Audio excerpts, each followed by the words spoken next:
Again and again, I came to the same conclusion.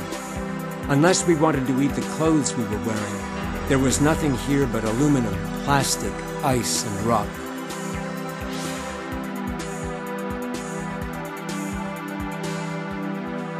Sometimes I would rise from a long silence to shout out loud in my frustration, "There is nothing in this fucking place to eat.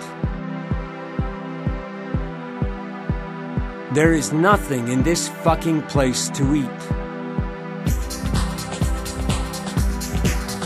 There is nothing in this fucking place to eat."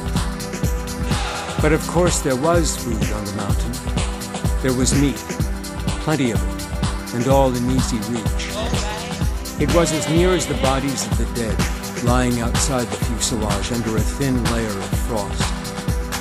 It puzzles me that despite my compulsive drive to find anything edible, I ignored for so long the obvious presence of the only edible objects within 100 miles. The bodies of the dead. The bodies of the dead. There is nothing in this fucking place to eat. There are some lines, I suppose, that the mind is very slow to cross. But when my mind did finally cross that line, it did so with an impulse so primitive it shocked me. It was late afternoon, and we were lying in the fuselage preparing for night.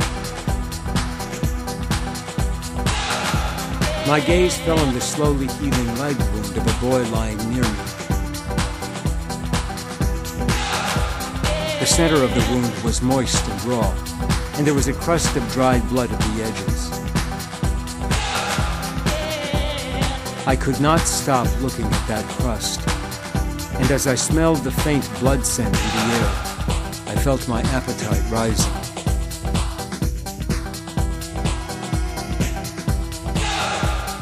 I felt my appetite rising.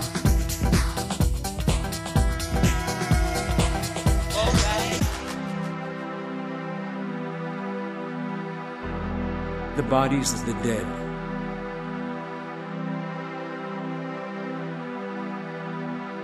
I felt my appetite rising.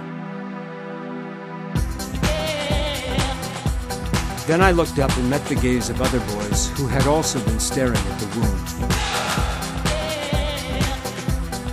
In shame, we read each other's thoughts and quickly glanced away. But for me, something had happened that I couldn't deny. I had looked at human flesh and instinctively recognized it as food.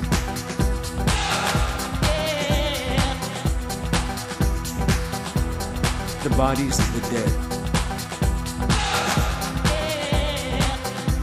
Once that door had been opened, it couldn't be closed.